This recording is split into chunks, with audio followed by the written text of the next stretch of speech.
പുതിയൊരു വീഡിയോയിലേക്ക് എല്ലാവർക്കും സ്വാഗതം. നമ്മുടെ ബൊഗെയിൻവില്ല ചെടികൾ ഇതുപോലെ നിറഞ്ഞു പൂക്കാൻ വേണ്ടി നമുക്ക് കൊടുക്കാൻ പറ്റുന്ന ഏറ്റവും നല്ലൊരു വളമാണ് DAP, അതായത് ഡൈ അമോണിയം ഫോസ്ഫേറ്റ്. അതുപോലെ തന്നെ നമുക്ക് കൊടുക്കാൻ പറ്റുന്ന മറ്റൊരു വളമാണ് NPK വളങ്ങൾ. DAP ഒരു 10 ദിവസം കൂടുമ്പോഴോ അല്ലെങ്കിൽ ഒരു 15 ദിവസം കൂടുമ്പോഴോ ചെടിയുടെ ചുവടൊന്ന് ഇളക്കിയിട്ട് നമ്മൾ ഇട്ട് കൊടുത്തിട്ടുണ്ടെന്നുണ്ടെങ്കിൽ നല്ല രീതിയിൽ ചെടികൾ ഇതുപോലെ ഇല കാണാതെ ഫ്ലവർ ചെയ്യും കേട്ടോ.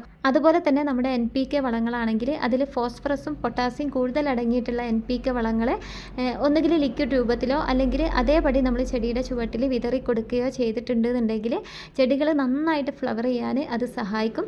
ഈ ചെടികളൊക്കെ നിങ്ങൾക്ക് കണ്ടറിയാൻ പറ്റും, അത്രയും ഫ്ലവേഴ്സ് ഇതിലുണ്ട്. ഇതുപോലെ നമ്മൾ നിറഞ്ഞു പൂക്കണം എന്നുണ്ടെന്നുണ്ടെങ്കിൽ ചെടികൾ നന്നായിട്ടൊന്ന് പ്രൂൺ ചെയ്തിട്ട് ചെടികളിൽ പുതിയ തളിരുകളൊക്കെ വന്ന് തുടങ്ങുമ്പോൾ നമ്മൾ നന്നായിട്ട് ഫ്ലവറിങ്ങിനുള്ള വളങ്ങളാണ് കൊടുക്കേണ്ടത്. ഇങ്ങനെ കൊടുക്കുമ്പോൾ ചെടികൾ നന്നായിട്ട് ഇല കാണാതെ ഇതുപോലെ പൂത്തു വരും കേട്ടോ. അപ്പോൾ ബൊഗെയിൻവില്ല ചെടികളൊക്കെ വളർത്തുന്ന ആൾക്കാർ ഇതുപോലെ നമ്മളെ ചെടികൾ ഫ്ലവർ ചെയ്യാൻ വേണ്ടി ഈ പറഞ്ഞിട്ടുള്ള ഫ്ലവറിങ് ഫെർട്ടിലൈസറൊക്കെ ചെടികൾക്ക് കൊടുത്തു നോക്കുക.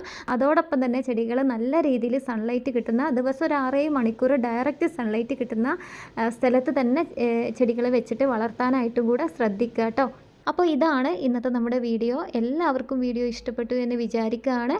ഇഷ്ടപ്പെട്ടിട്ടുണ്ടെന്നുണ്ടെങ്കിൽ നമ്മുടെ ചാനൽ ഒന്ന് സബ്സ്ക്രൈബ് ചെയ്ത് സപ്പോർട്ട് ചെയ്യുക. ഇനി നമുക്ക് മറ്റൊരു വീഡിയോയിൽ വീണ്ടും കാണാം.